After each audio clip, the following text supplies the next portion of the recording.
चलिए दोस्तों, अब इंडिया 16 में अपनी डिस्कशन को आगे बढ़ाते हैं। ठीक है ना।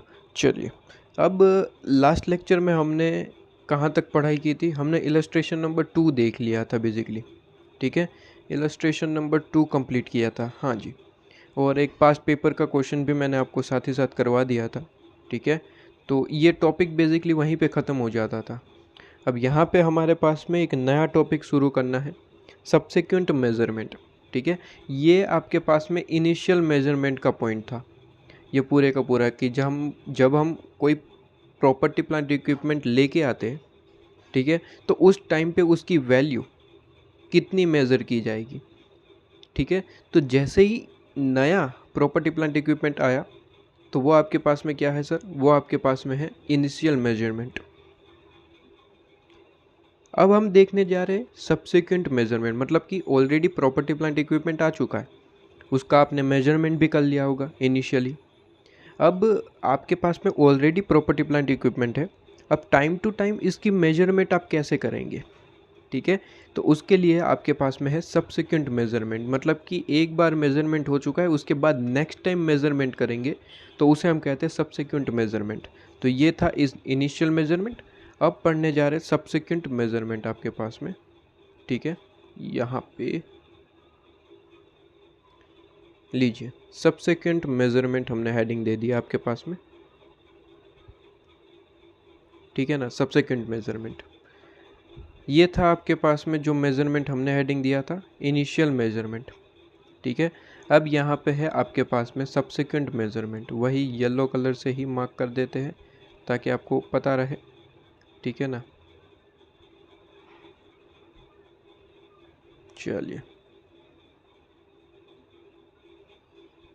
ये आपके पास में सब्सिक्वेंट मेजरमेंट। अब इनिशियल और सब्सिक्वेंट दोनों में ज़्यादा कोई मेजर डिफरेंस है नहीं। मेन चीज़ थी कि इनिशियली जब आप प्रॉपर्टी प्लांट इक्विपमेंट लेके आते हैं तो उसकी वैल्यू क्या कैलकुलेट करेंगे, तो उसमें क्या क्या चीज़ें लेंगे, टैक्सेस लेंगे या फिर नहीं, तो वो सारी चीज़ें तो हमने पढ़ ली। इनिशियल मेजरमेंट जिसे हम कहते हैं वो हमने देख लिया। अब सब्सिक्वेंट मेजरमेंट में ज़्यादा कोई होता नहीं है चीज़ें, क्योंकि उसकी वैल्यू तो ऑलरेडी निकल चुकी ना। इनिशियली आपने ऑलरेडी उसकी वैल्यू निकाली। अब सब्सिक्वेंट में होता क्या है, डेप्रिसिएशन वगैरह माइनस करते जाओ, बस उसकी वैल्यू निकलती जाएगी। जैसे कि आप बैलेंस शीट में दिखाते हैं कि भाई इनिशियली कोई चीज़ आप असेट परचेस करके आए तो उसके लिए थोड़ी सी कैलकुलेशन करनी पड़ती है कि भाई टैक्सेस पे किया तो उसे ऐड करना है या फिर नहीं, कोई डिलीवरी चार्जेस पे किया तो उसे ऐड करना है कि नहीं। वो इनिशियल मेजरमेंट था जो हमने पढ़ा। फिर एक बार वो बैलेंस शीट में दिखना शुरू हो गया तो उसके बाद तो उसमें कोई ज़्यादा मेजरमेंट आपको करना नहीं पड़ता, बस time to time depreciation minus करते जाओ और बैलेंस शीट में उतनी अमाउंट से दिखता जाएगा। वही सब्सिक्वेंट मेजरमेंट है, उसमें कोई बड़ी बात तो है नहीं। तो ये वही चीज़ है। ठीक है ना, तो सिर्फ डेप्रिसिएशन माइनस करते जाओ, वही सब्सिक्वेंट मेजरमेंट है, ख़त्म। लेकिन इंडिया 16 का कहना है कि सब्सिक्वेंट मेजरमेंट को हम थोड़ा सा दो पार्ट में बांट के आपको दिखाएंगे। कहते हैं कि दो तरीके से सब्सिक्वेंट मेजरमेंट हम कर सकते हैं। ठीक है, दो तरीके से हम सब्सिक्वेंट मेजरमेंट कर सकते हैं। कौन से दो तरीके हैं? तो इंडिया 16 का कहना है कि पहला तरीका है जिसे हम नाम देते हैं कॉस्ट मॉडल। ठीक है, जिसे हम नाम देते हैं कॉस्ट मॉडल।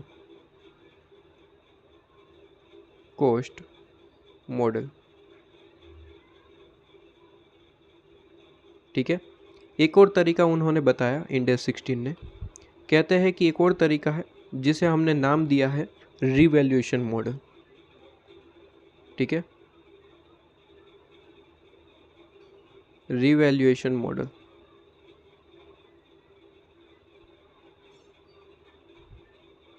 तो दो तरीके दिखा दिए कि एक कॉस्ट मॉडल हो गया, एक रिवैल्यूएशन मॉडल हो गया। मेजर कोई दोनों में चेंजेस नहीं है, बस एक ही छोटा सा डिफरेंस है।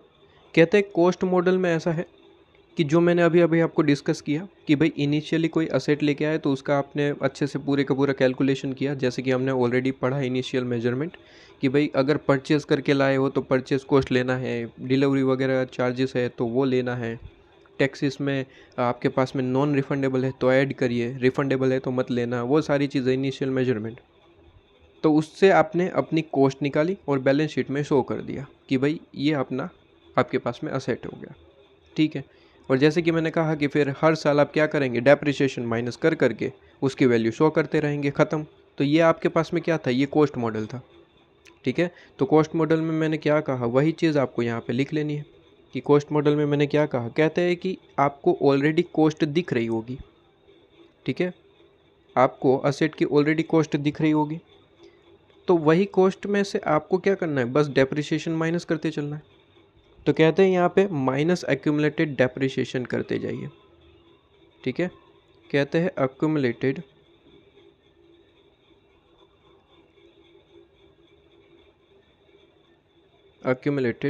डेप्रिसिएशन माइनस करते चलना है बस। मतलब कि अक्यूमुलेटेड डेप्रिसिएशन का कंसेप्ट तो वही सीए फाउंडेशन वाला। ठीक है, और कोई डायरेक्ट एंट्री से आया है तो वही कंसेप्ट जो आप ऑलरेडी अपने कॉलेज लेवल पे पढ़ के आ रहे हैं। ठीक है, तो बेसिकली फाउंडेशन में जो ये कंसेप्ट है ऑलरेडी कॉलेज लेवल पे भी है, तो डायरेक्ट एंट्री वाले स्टूडेंट भी पढ़ चुके हैं और फाउंडेशन वाले भी पढ़ चुके हैं। फाउंडेशन वाले हैं तो उनको तो मैं क्वेश्चन याद कराऊंगा। अपने आईसीए मॉड्यूल में एक ट्रैक्टर करके क्वेश्चन था, ट्रैक्टर वाला क्वेश्चन, जहाँ पे अक्यूमुलेटेड डेप्रिसिएशन का पूरा कंसेप्ट था, जिस पे ये क्वेश्चन बनाया गया था, आपकी मॉड्यूल में था, याद हो तो आपको। ठीक है, तो ये वही कंसेप्ट है एक्यूमुलेटेड डेप्रिसिएशन जो आप 12वीं से पढ़ के आ रहे हैं। लेकिन 12वीं का मैं रेफरेंस इसलिए नहीं दे रहा हूँ कि डिफरेंट स्टूडेंट डिफरेंट मीडियम से पढ़ के आते हैं। ठीक है, तो थोड़ा बहुत सिलेबस में आगे पीछे होता है, लेकिन मैं रेफरेंस फाउंडेशन का ज़रूर दे सकता हूँ, मैं रेफरेंस आपके कॉलेज लेवल का ज़रूर दे सकता हूँ, क्योंकि वहाँ से तो स्टूडेंट पढ़ के आ रही है। ठीक है ना, तो जो डायरेक्ट एंट्री है आपके पास में गारंटी है कि कॉलेज लेवल पे ये कंसेप्ट आया था। और अगर फाउंडेशन रूट से है तो ऑब्वियसली फाउंडेशन में तो मैंने आपको क्वेश्चन याद करवा दिया, ट्रैक्टर वाला क्वेश्चन है आपके पास में, तो ये वही क्वेश्चन है। ठीक है, तो अक्यूमुलेटेड डेप्रिसिएशन माइनस करिए और आपके पास में जो भी आंसर आ गया वो कॉस्ट मॉडल कि वही वैल्यू पे हम अपनी असेट को शो कर देंगे, ख़त्म। कई बार एक चीज़ ध्यान रखनी है, कई बार आपके पास में इम्पेयरमेंट लॉस होता है। ठीक है, तो उसका अक्यूमुलेट करके लास्ट में हम उसको भी माइनस कर देते हैं।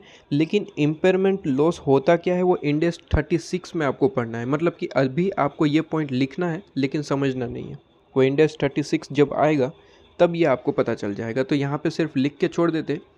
ठीक है, इसे डिटेल में तो हमें बाद में पढ़ना है। तो कहते हैं अक्यूमुलेटेड इम्पेयरमेंट लॉस,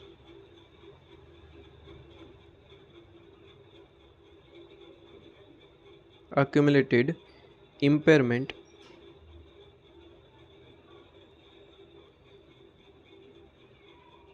ठीक है, इम्पेयरमेंट लॉस अगर कोई है तो उसका भी अक्यूमुलेट करके यहाँ पे माइनस कर देना। ठीक है ना, तो ये चीज़ आपके पास में हो गई। तो यहाँ पे जो भी आंसर आया वो कॉस्ट मॉडल के हिसाब से उसका मेजरमेंट हो गया। तो ये चीज़ आप हर साल बैलेंस शीट में इस तरीके से कैलकुलेट कर करके दिखाया करेंगे। इनिशियल मेजरमेंट तो ऑलरेडी कर चुके, अब हर साल करना क्या है, बस डेप्रिसिएशन माइनस करते चलना है, ख़त्म कहानी। ठीक है, और अक्यूमुलेटेड डेप्रिसिएशन का कंसेप्ट वैसे तो आपको पता ही होगा, लेकिन ऊपर ऊपर से याद करवाता हूँ, डिटेल में याद नहीं करवाऊँगा। ठीक है ना, मान के चलता हूँ कि इतनी सारी चीज़ें आप इतनी बार रिपीट कर चुके हो, इवन इंटर लेवल पे भी अक्यूमुलेटेड डेप्रिसिएशन का कंसेप्ट था, फाउंडेशन से आप ये पढ़ के आ रहे। ठीक है, तो मुझे नहीं लगता कि इसमें ज़्यादा कुछ समझाने की ज़रूरत है। बस अक्यूमुलेटेड डेप्रिसिएशन में आपको पता है कि असेट की वैल्यू, फॉर एग्जांपल असेट लेके आए 1000 रुपीज़, 1000 रुपीज़ का असेट है आपके पास में। ठीक है, और हर साल इसमें, फॉर एग्जांपल हर साल इसमें 100 रुपीज़ डेप्रिसिएशन लगाना है, स्ट्रेट लाइन बेसिस में आपके पास में डेप्रिसिएशन लगेगा, और हर साल 100 आपके पास में डेप्रिसिएशन लगेगा, ऐसा मान के चलिए। तो 1000 रुपये का असेट है, 100 रुपये हर साल डेप्रिसिएशन लगाना है। ठीक है, अब नॉर्मल मेथड जो होती है उसमें क्या करते हैं, हर साल बैलेंस शीट में इस तरीके से दिखाते हैं कि 1000 रुपये है, माइनस 100 कर दिया, और यहाँ पे बैलेंस शीट में हमने शो कर दिया 900 रुपीज़। ठीक है, फिर नेक्स्ट ईयर आपके पास में बैलेंस शीट दिखेगी, उसमें क्या होगा, 900 होगा, जिसमें से हम वापस से यहाँ पे 100 माइनस कर देंगे और बैलेंस शीट में शो कर देंगे 800। बैलेंस शीट में ऐसे ही शो करते हैं ना। ठीक है, ये नॉर्मल है कि भाई नॉर्मल डेप्रिसिएशन हमने चार्ज कर दिया, बात ख़त्म हो गई। मैं बात कर रहा था अक्यूमुलेटेड डेप्रिसिएशन का मतलब क्या होता है। तो अक्यूमुलेटेड डेप्रिसिएशन का मतलब होता है कि जो आपकी असेट है उसकी वैल्यू उतनी ही दिखेगी जितनी पहले थी। मतलब 1000 रुपये है तो हर साल उसकी वैल्यू 1000 रुपये ही दिखेंगी। ठीक है, हर साल, एवरी ईयर। तो सर डेप्रिसिएशन चार्ज नहीं करेंगे, ऐसा नहीं है। डेप्रिसिएशन के लिए अलग से अकाउंट बनाया जाता है, अक्यूमुलेटेड डेप्रिसिएशन, मतलब कि एक अलग से अकाउंट बनाया गया है अक्यूमुलेटेड डेप्रिसिएशन का, ठीक है, जहाँ पे हमने हर साल 100 रुपीज़ चार्ज करना शुरू करा। अब होता क्या है कि जब आप असेट को ख़त्म कर देते हैं, या तो बेच दिया या वो उसकी लाइफ ख़त्म हो गई, तो उस टाइम पे क्या होता है, यहाँ पे अक्यूमुलेटेड डेप्रिसिएशन का टोटल किया जाता है कि फॉर एग्जांपल 3 साल थे, तो यहाँ पे हमने उसका टोटल किया 300 रुपीज़, आपके पास में डेप्रिसिएशन आ गया। अब फिर लास्ट में उसकी वैल्यू में से ये डेप्रिसिएशन माइनस कर दिया जाता है और फिर दिखाया जाता है कि 700 की असेट बची है। ये अक्यूमुलेटेड डेप्रिसिएशन का कंसेप्ट है, मतलब कि हर साल डेप्रिसिएशन माइनस नहीं किया जाता है, उसके लिए एक स्पेसिफिकली अकाउंट बनाया जाता है, ठीक है, और फिर उसका टोटल करके एकदम लास्ट में, या तो जब असेट बेच रहे हैं या फिर उसकी लाइफ ख़त्म हो रही है, ठीक है, तो उस टाइम पे हम जो है टोटल करके माइनस कर देते हैं। तो बात तो दोनों एक ही है कि नॉर्मल डेप्रिसिएशन है, अक्यूमुलेटेड डेप्रिसिएशन है, वैल्यू तो वही निकल के आनी है कि अब अगर हर साल आप 100 माइनस कर रहे हैं, ठीक है, तो भी आपके पास में क्या वैल्यू निकल के आएगी, 700। और एक अकाउंट प्रिपेयर कर रहे हैं और फिर लास्ट में माइनस करेंगे तो भी आपकी वैल्यू तो वही निकल के आनी है, उसमें कोई फ़र्क नहीं है, बस मेथड थोड़ी सी डिफरेंट है। कहते हैं इसे अक्यूमुलेटेड डेप्रिसिएशन कहते हैं, ठीक है।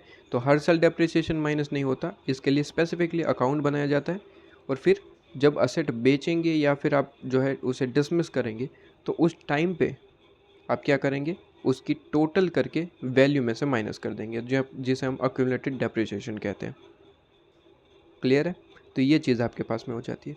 रिवैल्यूएशन मॉडल में ज़्यादा कोई डिफरेंस नहीं है, कॉस्ट मॉडल और रिवैल्यूएशन मॉडल दोनों एक ही है, कोई फ़र्क नहीं है, ठीक है। बस यहाँ पे एक चीज़ जो कही, कहते हैं रिवैल्यूएशन मॉडल जैसा नाम है वैसा ही काम है, कहता है कि हम जो इनिशियल कॉस्ट आपने निकाली थी उसे नहीं लेंगे।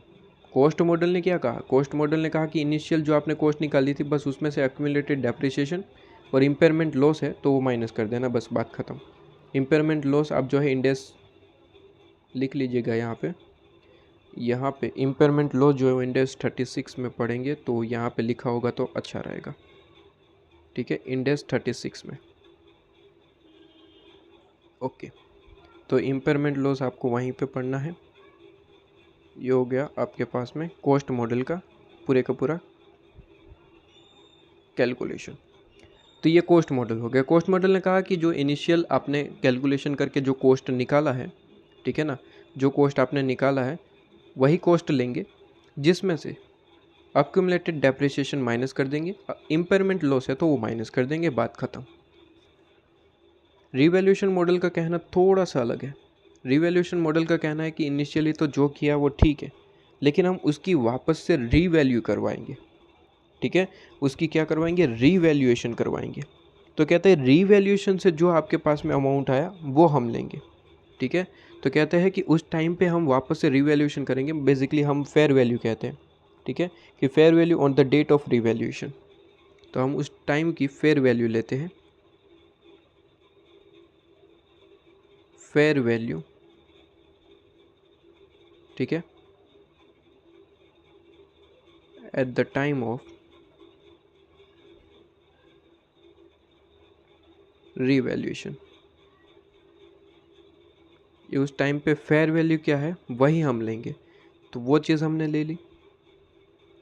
बस बाकी दोनों चीज़ें सेम है कि अक्यूमुलेटेड डेप्रिसिएशन माइनस कर दो,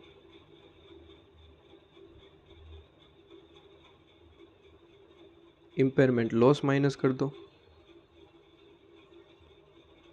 ठीक है ना, इम्पेयरमेंट लॉस आपके पास में। बस यहाँ पे थोड़ा सा यहाँ पे ध्यान रखने वाला बात यह है कि यहाँ पे सब्सिक्वेंट माइनस होगा।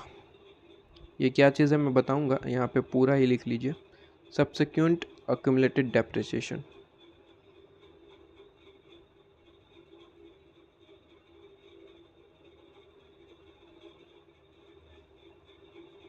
Subsequent accumulated depreciation and subsequent impairment आपके पास में लॉसेस, ठीक है। तो कहते हैं सब्सिक्वेंट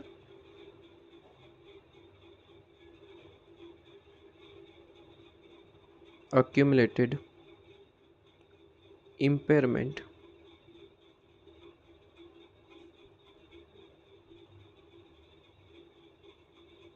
लॉसेस,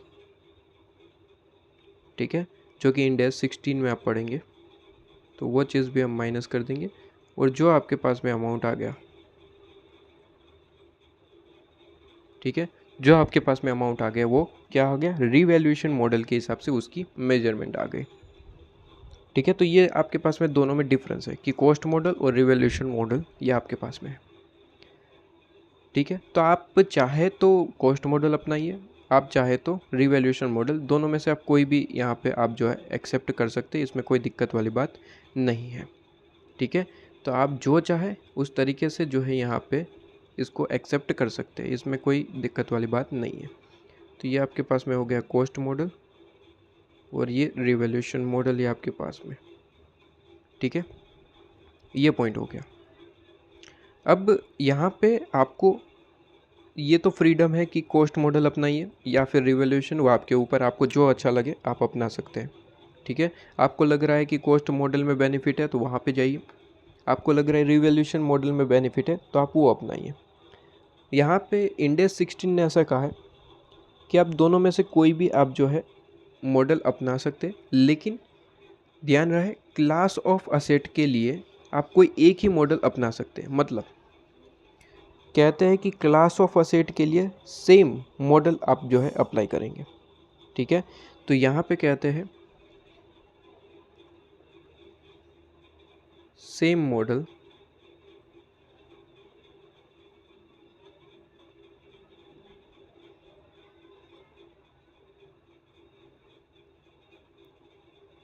फॉर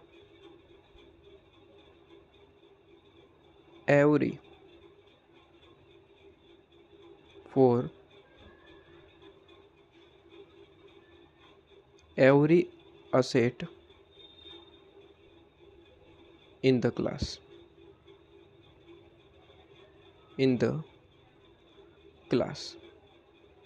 ठीक है। अब इंटर लेवल पे आप पढ़ के आ रहे थे कि property plant equipment income tax में आप पढ़ के आ रहे थे, DT direct tax. Inter level में इंटरमीडिएट क्या पढ़ा था कि सर प्रॉपर्टी प्लांट इक्विपमेंट का एक अलग से आपके पास में बेसिकली क्लास होता है, ठीक है। तो ये ऐसी चीज़ है जो फर्नीचर फिक्चर है तो उसके लिए अलग से क्लास होता था, ठीक है। उसके लिए डेप्रिसिएशन का अलग से रेट था, ये सारी चीज़ें आपने पढ़ी थी। किसी के लिए 15% था, किसी के लिए 5% था, किसी के लिए 10% था। तो ये आपने पूरी की पूरी चीज़ें पढ़ी थी, ठीक है। ट्रेडमिल वगैरह हो गया तो उनके लिए अलग से रेट था।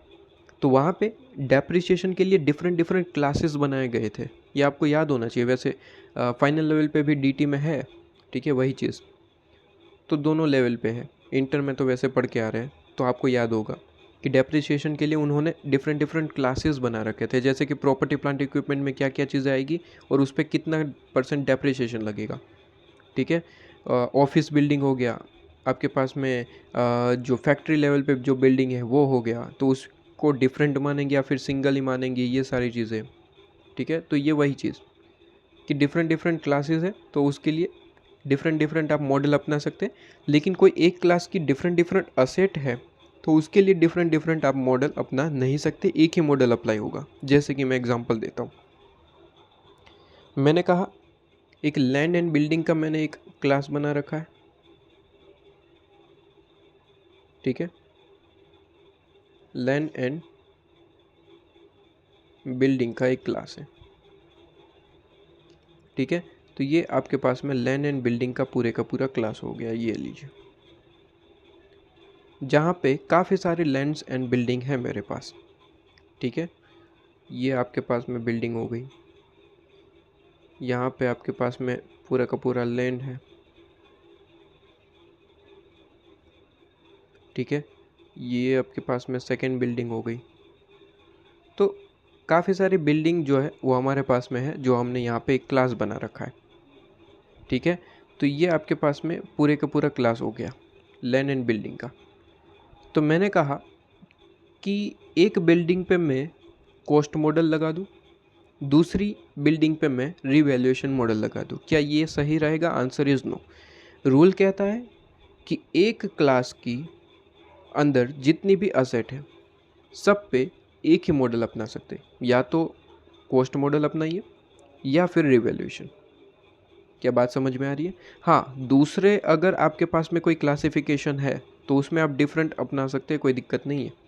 ठीक है, जैसे कि मैंने कहा कि लैंड एंड बिल्डिंग के अलावा हमारे पास में एक और आपके पास में क्लास है फर्नीचर का, जहाँ पे हमारे पास में जितने भी फर्नीचर है वो उसके अंदर आ जाते हैं। फर्नीचर, तो फर्नीचर का एक अलग क्लास हो गया, वो लैंड एंड बिल्डिंग में नहीं आएगा। ठीक है, तो ये फर्नीचर का क्लास हो गया, जहाँ पे आपके पास में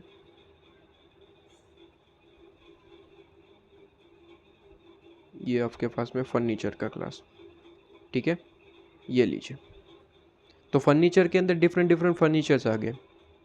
ठीक है, जितने भी आपके पास में, तो उसके लिए भी एक क्लास। ठीक है, तो वो एक क्लास में है, तो वहाँ पे आप जो है कोई भी एक मॉडल अपना सकते हैं। ठीक है, जैसे कि आपने सिलेक्ट किया कि लैंड एंड बिल्डिंग में हम अपनाएंगे रिवैल्यूएशन मॉडल।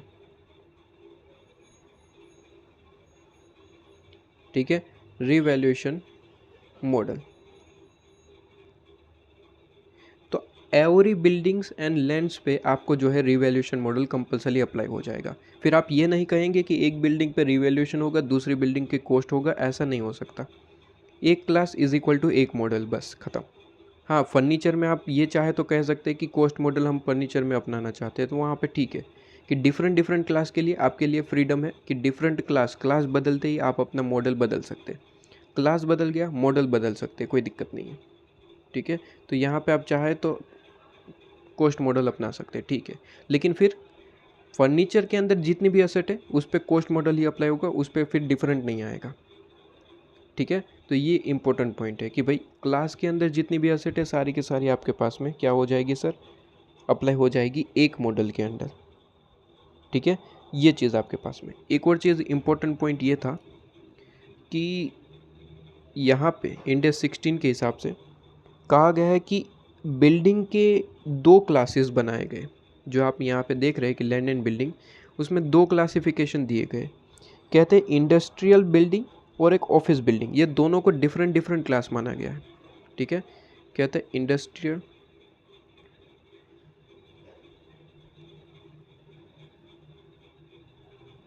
बिल्डिंग हो गया,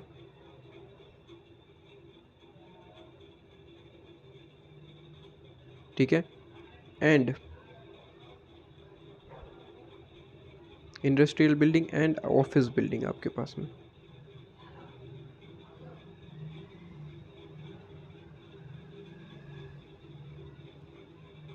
ठीक है, industrial building and office building ये दोनों जो है वो डिफरेंट डिफरेंट क्लासेस है, ऐसा माना गया। ठीक है, तो कहता है आर डिफरेंट क्लासेस, आर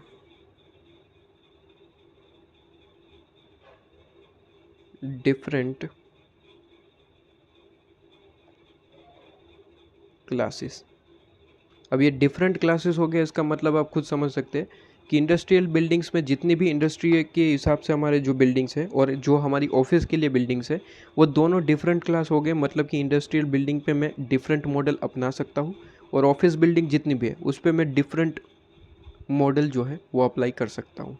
ठीक है, तो ये इंपॉर्टेंट पॉइंट था जो आपके पास में कंप्लीट हो गया। ठीक है, इस पे क्वेश्चन भी आपके आईसी मॉड्यूल में वो करते हैं।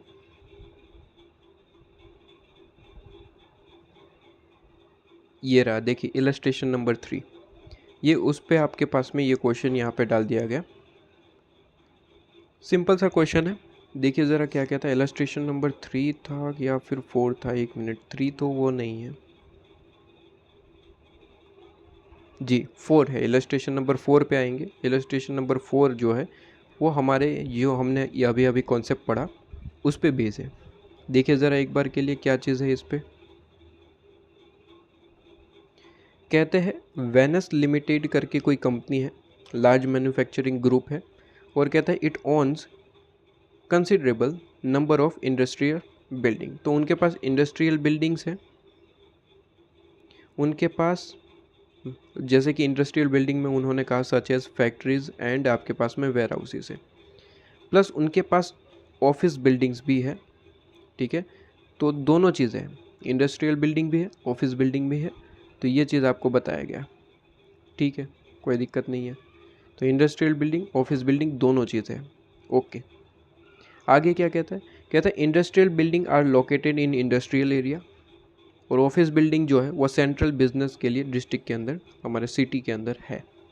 ठीक है, वेनस लिमिटेड जो मैनेजमेंट है वो चाहते हैं कि इंडिया 16 के हिसाब से वो अप्लाई करे यहाँ पे रीवैल्यूएशन मॉडल। किसके लिए? कहता है ऑफिस बिल्डिंग के लिए। बट कहता है continue to apply historical cost model, मतलब कि हमारा कॉस्ट मॉडल इंडस्ट्रियल बिल्डिंग के लिए। मतलब सिंपल है, कहते हैं कि ऑफिस बिल्डिंग में वो रीवैल्यूएशन मॉडल अपनाना चाहते हैं। ठीक है, और जो इंडस्ट्रियल बिल्डिंग है उनके लिए वो हिस्टोरिकल कॉस्ट मॉडल जो है वो अपनाना चाहते हैं। तो क्या कर सकते हैं? तो देखिए, वैसे जनरल नॉलेज के हिसाब से तो दोनों ही बिल्डिंग है, तो आप कहेंगे कि बिल्डिंग तो एक ही आपके पास में क्लास हो गया, तो एक क्लास के लिए तो एक ही मॉडल अपना सकते हैं, डिफरेंट मॉडल अपना नहीं सकते। लेकिन मैंने अभी अभी कहा कि इंडेक्स 16 का कहना है कि इंडस्ट्रियल लेवल पे जो असेट है और ऑफिस लेवल पे जो असेट है वो डिफरेंट क्लास माने गया है। ठीक है, तो इंडस्ट्रियल लेवल पे जितनी भी बिल्डिंग्स है वो उनका एक डिफरेंट क्लास है, और ऑफिस लेवल पे जितनी भी बिल्डिंग्स है उनका डिफरेंट क्लास है। तो क्या यहाँ पे ये जो मैनेजमेंट कह रहा है कि ऑफिस बिल्डिंग में हम जो है रिवैल्यूएशन मॉडल लगाएंगे और इंडस्ट्रियल पे कॉस्ट मॉडल, तो क्या ये सही है? आंसर इज यस, आप अपना सकते हैं, कोई दिक्कत नहीं है। तो कहते हैं कि अगर आप यहाँ पे देखें तो ऑफिस बिल्डिंग कैन, यहाँ पे लिखा है the office buildings can be clearly, ठीक है, clearly distinguish from the industrial, आपके पास में जो इंडस्ट्रियल बिल्डिंग है। तो इंडस्ट्रियल बिल्डिंग से एकदम डिस्टिंग्विश डिफरेंट है आपके पास में ऑफिस बिल्डिंग, दोनों में डिफरेंट क्लास है। तो ऑफिस बिल्डिंग पे आप अपना क्लास लगा सकते हैं मॉडल, ठीक है, और इंडस्ट्रियल बिल्डिंग पे डिफरेंट मॉडल अपना सकते हैं। तो जैसे कि आपने कहा कि भाई इंडस्ट्रियल बिल्डिंग पे तो वैसे ही हम जो है कॉस्ट मॉडल ऑलरेडी अपना रहे थे, इसने कहा कि कंटिन्यू टू अप्लाई, मतलब कि ऑलरेडी उस पर कॉस्ट मॉडल चल ही रहा था पहले से और वो कंटिन्यू करना चाहते, तो करिए, कोई दिक्कत नहीं है। और ऑफिस बिल्डिंग में वो चेंज करना चाहते हैं, ऑफिस बिल्डिंग में वो कहते हैं कि रीवैल्यूएशन मॉडल अब से अपनाएंगे, तो वो कर सकते हैं, कोई दिक्कत नहीं है। ठीक है, तो कहते हैं कि आप जो है यहाँ पे आपको पास में लिखा होगा all properties the different measurement models can therefore be applied to this class for subsequent measurement. लो जी, लिखा हुआ है, कहते हैं कि आपके पास में डिफरेंट मॉडल जो है वो अप्लाई यहाँ पे कर सकते हैं एज पर इंडेक्स 16 के हिसाब से। ठीक है, क्योंकि दोनों डिफरेंट क्लास ऑफ मॉडल हैं। तो ये चीज़ आपके पास में हो गया। इलस्ट्रेशन नंबर 4 है आपके पास में, जब हमने कंसेप्ट पढ़ाया। ठीक है, ये चीज़ आपके पास में हो जाती है। अब हम यहाँ से थोड़ा सा आगे बढ़ेंगे और जो आपके पास में रिवैल्यूएशन मॉडल है उसके लिए थोड़ा सा इन डेप्थ कुछ कैलकुलेशन है वो करेंगे, और जिस पे आपके पास में इलस्ट्रेशन नंबर 3 हमें प्रैक्टिस करना होगा। ठीक है, तो ये छोटा सा वीडियो मैंने रखा जहाँ पे मैंने क्लासिफिकेशन बताए कि आपके पास में रिवैल्यूएशन मॉडल है, आपके पास में कॉस्ट मॉडल है।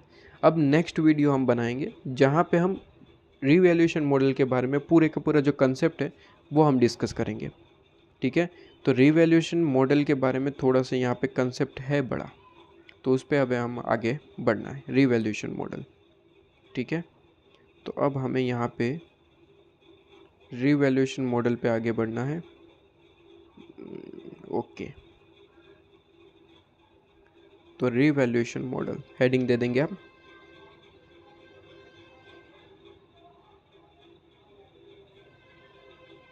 ठीक है, ये आपके पास में हो गया।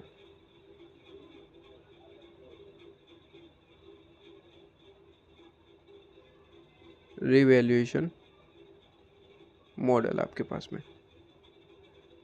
ठीक है, रिवैल्यूएशन मॉडल जो हमने यहाँ पे पढ़ा, रिवैल्यूएशन मॉडल, उसके लिए अब इन डेप्थ कैलकुलेशन कैसे होती है वो हमें देखना है। ठीक है, तो हेडिंग देखिए, हम नेक्स्ट लेक्चर में इस पे शुरुआत करेंगे। ठीक है जी, तो ये पॉइंट आपके पास में हो जाता है। अब नेक्स्ट लेक्चर में इस पे थोड़ा सा कंसेप्ट बड़ा है। ठीक है, तो वो कंसेप्ट पढ़ेंगे, क्वेश्चन प्रैक्टिस करेंगे और उसके बाद आगे नेक्स्ट आपके पास में पॉइंट पे आगे बढ़ेंगे। ठीक है जी, चलिए।